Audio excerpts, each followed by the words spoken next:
Hello, welcome back to Sky Gazing. This is Gayatri Jayaraman, your host. Today, on a rainy night in Mumbai, let's listen to some Kabir. सांस सांस पर नाम ले वृथा सांस मत खोए ना जाने इस सांस का आवन होवे न हो. My first introduction to Kabir was in the 9th grade. Me, a non-Tamilian speaking Tamilian, transferring from a non-Hindi speaking convent to the heartland of Marathi speaking Mumbai. Though Hindi was hard enough, the unique dialects of Braj and Awadhi that create the lilt in Kabir's dohe actually made it easier for a student like me to learn it by heart. Well, at least sufficiently to pass an exam. But consequently, I rarely returned to Kabir, though at various points, someone had given me the gift of Arvind Krishna Mehrotra's Kabir, or I have attended a performance here and there, heard some music. So there is a little bit of exposure, but nothing that is literary, erudite, or that contains any spark of insight, wisdom, and real perspective. And I think that this is true of many of us, that over time we become restricted to the dohe themselves, the unique turn of phrase, the poetry of the lesson, the vague notion of, the syncretic, secular, yes, I'm doing air quotes, that belongs to a lost India that we now mourn. Right? To the extent that what this does is sort of make Kabir a bit of a myth and a bit new agey. Like every time somebody needs to sound secular, syncretic, cool, evolved, they pull Kabir out of a pocket. And this is exactly the limiting of Kabir that Purushottam Agrawal warns us against in Kabir, which is the a book that I've been reading this week. I also read it in consonance with Rabindranath Tagore's translations of Kabir. It's a slim book that I found. And the reason that I'm reading both together is because I think Tagore's translation of Kabir is the Kabir that people like me, sans tongue, sans ear, sans location, sans identity, sans, any sort of rooting. It's the sort of transcendental mysticism that Tagore brings to Kabir adds his own sort of dispossessed lens as such. And I'm sorry, I know all of you Bengalis are going to be very much up in arms, but I think the Tagore of the Bengalis is very different from the Tagore in translation that the rest of us read, because to us he is not uniquely Bengali in that sense. He becomes a more national figure. So I hope it's okay for me to say that I essentially see these two different Tagores, and the Tagore of Pan India is very different from the Bengali veneration for Tagore. So I am uniquely positioned to read Kabir to you in this episode, not because I am an expert on Kabir, on Hindi, on poetry, but because like Kabir, I'm a bit of a vairagi, a wandering mystic, a spiritual seeker, without his erudition, which Purushottam Agrawal reminds us was studied and knowing. Kabir had, before he became a disciple of Sri Ramanand, like the Buddha before he arrived at his own enlightenment, toyed with in the frame of a student, an actual learner who sat at the feet of teachers, sat with other schools of learning, mysticism and spiritual philosophy before he arrived at his own version of it, and is not the accidental mystic that we like to think of him as in this deracinated form. Therefore, I think it's important to look at both Tagore's translation. The Purushottam Agrawal himself does some beautiful translations, but they are essentially different. And he also cites a whole, being an academic, he cites a whole bunch of scholars and other translators of his works. And I think that's a great jumping off point if you want to read more. It's important probably to make a list of the academics, translators, researchers that Agrawal cites and sort of go into them later. I will also refrain from inflicting my lack of Hindi upon you, so I'll be reading translations essentially, which I know is almost criminal to do with Kabir, but you'll have to bear with me because I am deracinated and colonialized. I apologize. This is a book in which I was in very real danger of reading the whole thing out to you. So I proceed with restraint and leave you to arrive at your own version of the author's voice. So to begin with, there are excellent prefaces in both Rabindranath Tagore's translation as well as Purushottam Agrawal's book. In Tagore, it is by Evelyn Underhill, and in Agrawal, it is Devdutt Patnaik. I would recommend you read both because they give you the two sides of Kabir. Underhill holds the Western lens to Kabir, the contradictory myths of his belonging, his origins, his expression. But it is when you read Patnaik that you discover why it is important that Agrawal weaves these contradictions together. As Pavan Verma also posits in his book on the great Hindu civilization, one of the primary gaps between the Western lens and the Indian one is that the West finds the contradictoriness within the holders of our Indic philosophical stance something that needs resolution, whereas to a scholar like Agrawal, it is a no-brainer. These diverse strands of Kabir, where he came from, what he did and what he became, his the humbleness of his origins as a weaver and the might of his mysticism to the extent that it was praised by kings and stands the test of time. There is no contradiction to that, and that mastery is what you read Kabir for. He shows you, and when you read both of these next to each other, you get the Western lens and the Indic lens as well, Indic scholarly lens. In fact, Tagore's translation of Kabir is transcendental. You could just, it's very much like Rabindra Sangeet, where you read a few lines and you sort of drift off into thought and metaphor and expression, and that it's just beautiful. But it's when you read Agrawal, and the translations he does and that he chooses and picks, you realize there is such a difference. Because and you realize that Tagore brings his own mystic lens to it, which of course is his point, but Agrawal also gives you the very much sort of sparse rhythm of the couplet, the very bare bones of the the dohe. Not to say that it is not poetic or beautiful or does not have wonderful imagery that is essential to Kabir, but it is also more true to the bare bones of his biting satire, his wit, his humor. Tagore takes it off to another lens, and I'm not trying to say that one is less or one is greater, but that it is essential to read both of these together, because then you realize between the translations what it is that shifts, what it is that moves, and in how many ways Kabir can be made our own. Right?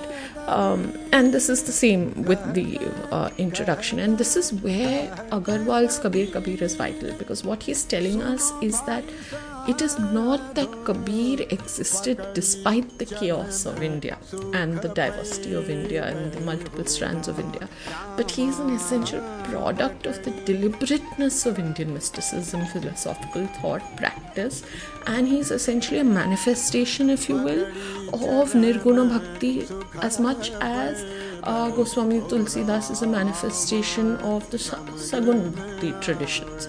And what Agrawal does is he picks Kabir out of this deracinated, he's just a spiritualist, he's just a mystic with no real grounding in philosophy and tradition. He didn't pick a side, and that's why everybody picked on him. And he says, no, that's not true. Who Kabir became and what he sang of and what he spoke of is deliberate, it is pointed, it is considered, it is thoughtful, and it is a indication of the immense intellectual, spiritual, mental and physical thought that Kabir put into his process, right? And I say physical thought and mental thought and emotional thought and cognitive thought and spiritual thought, because Kabir had to act on these, right? He had to choose his gurus, he had to find a way to get them to teach him, he had to go around talking this philosophy, speaking it out loud, and not sitting in a room surrounded by books and saying, okay, shall I pick on this and pick on that, and what works for me, and let me sort of meditate on it on my own. He made it very public, he made it very shared, and this is what Agrawal tells us was very much a part of the Nirgun Bhakti traditions. It is a conscious engagement with the individuality of the seeker within the spiritual realm, and this is essentially what pitted Kabir against these sort of Brahminical, patriarchal structures of his time, right?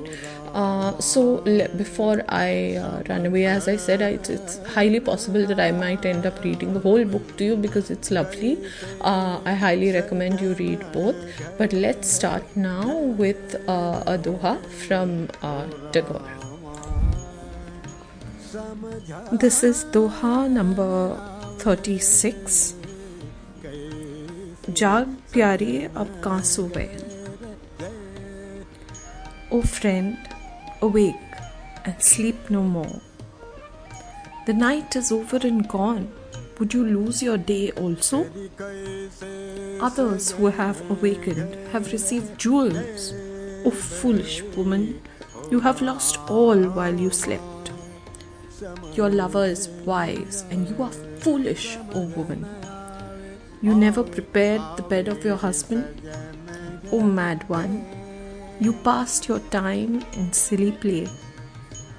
Your youth was passed in vain, for you did not know your Lord.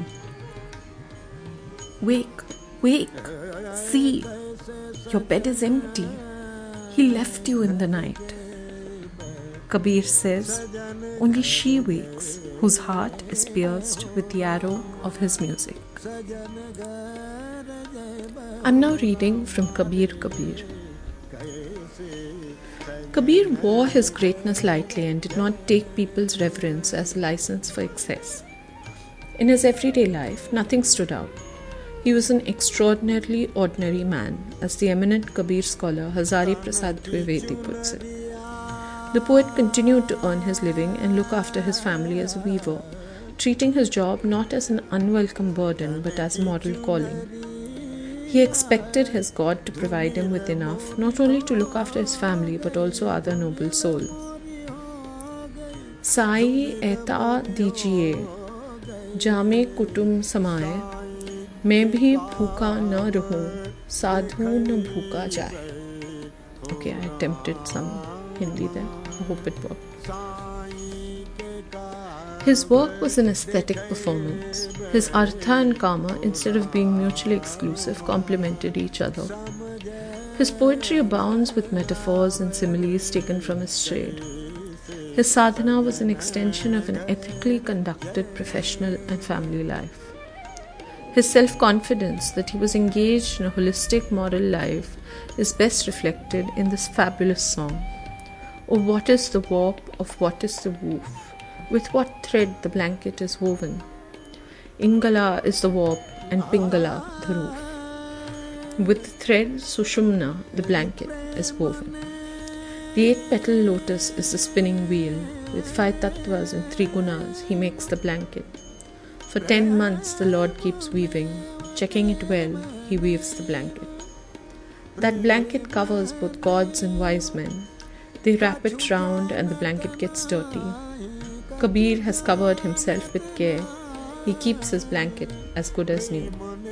Translation by David Lawrence. The 5 tattvas or elements, Agrawal explains, are earth, water, fire, air and ether, while the 3 gunas or attributes that life comprises refer to sattva, true essence, rajas, will to possess and control, and tamas, the dark, baser instincts. The process of the human body taking shape is presented in this song through a picturesque arrangement of words and metaphors drawn from the weaving trade. The crucial thing here, however, is jatan, carefully attentive effort. Kabir is making the supremely confident declaration that while even the gods and wise pious men have dirtied the blanket of life, he has lived every moment with such care that he can face the Lord and return the used blanket as if it were brand new. Living life with jatan implies being attentive to the totality of existence. In the traditional idiom of Purushartha Chatushtya, the fourfold ideal of human life, living with care means being constantly conscious of morality, dharma, while you make a living, artha, and fulfill your desires, kama. Such a conscious, self-aware life ensures eventual liberation or moksha. Right.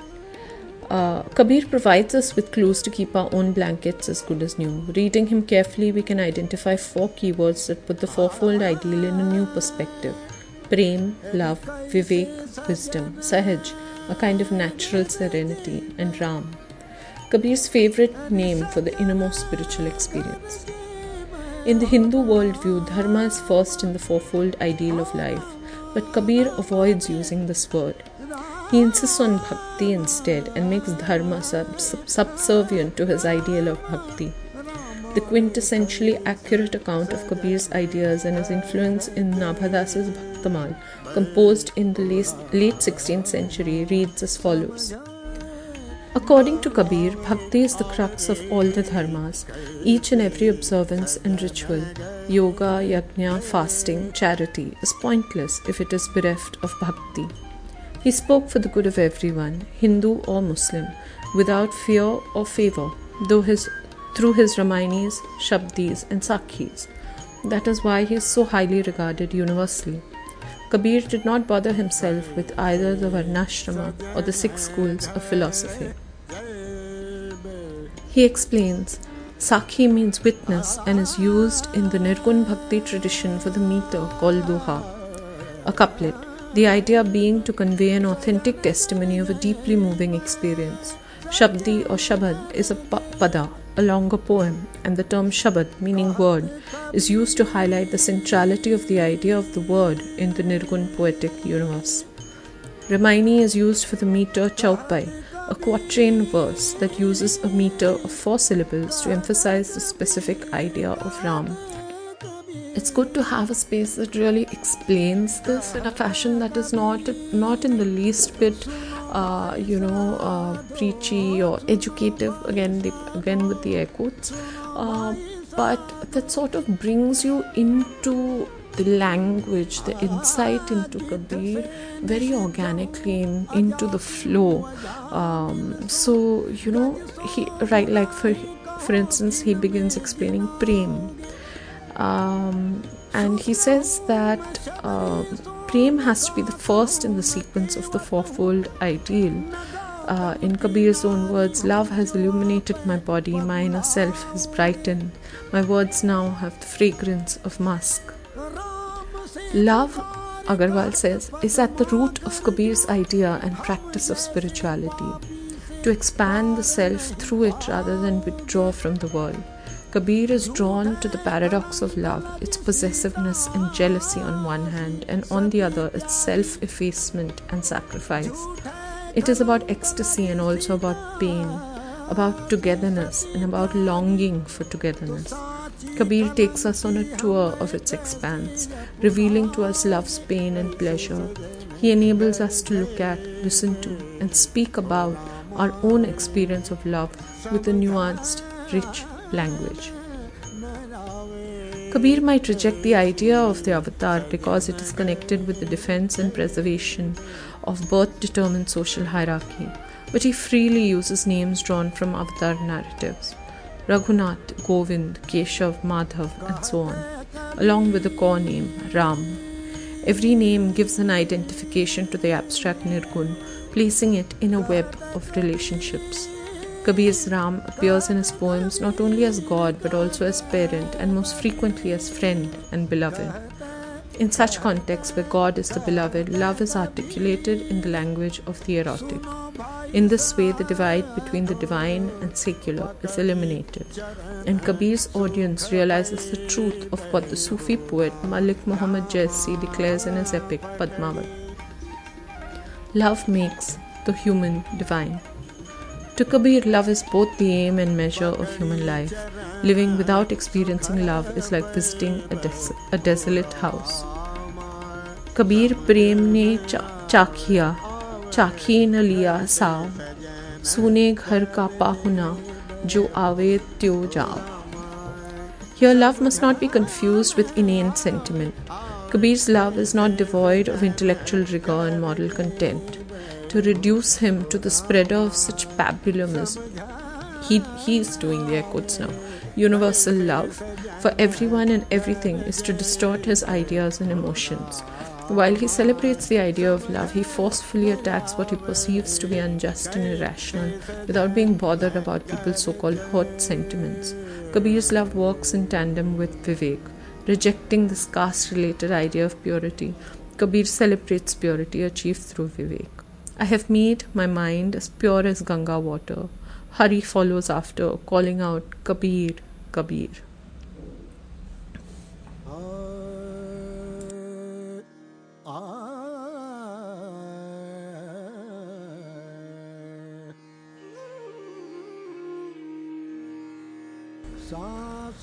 I hope you've enjoyed this contemplation of Kabir.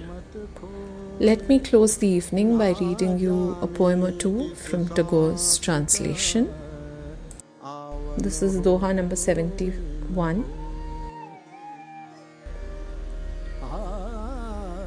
Clouds thicken in the sky. Oh, listen to the deep voice of their roaring. The rain comes from the east with its monotonous murmur. Take care of the fences and boundaries of your fields, lest the rains overflow them.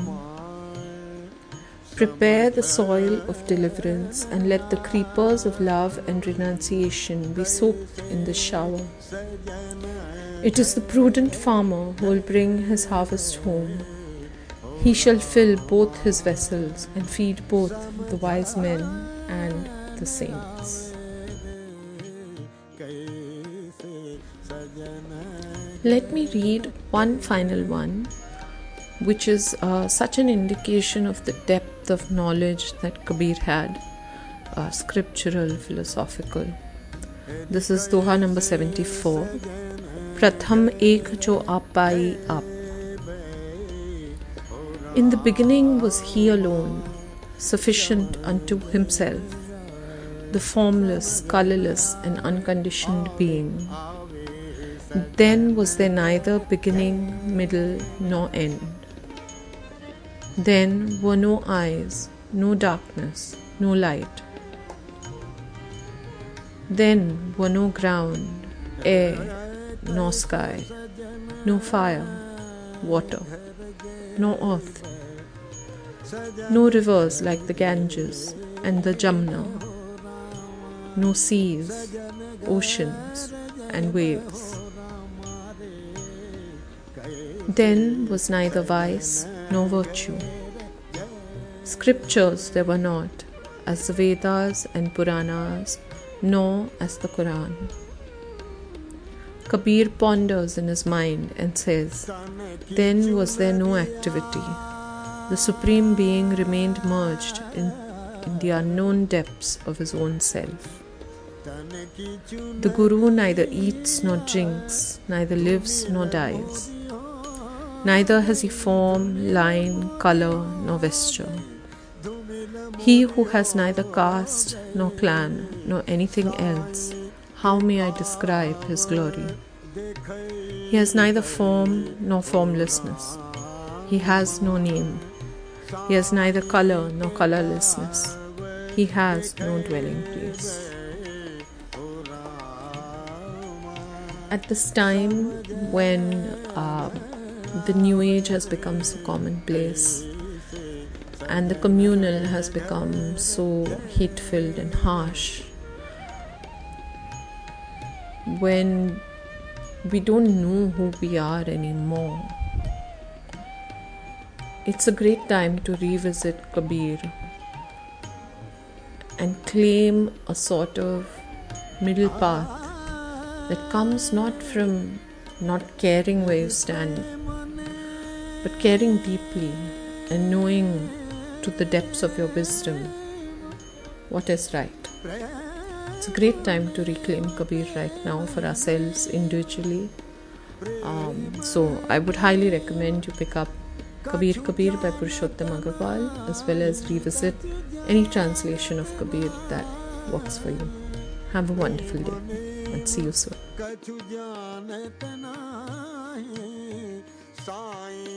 के कैसे रिझे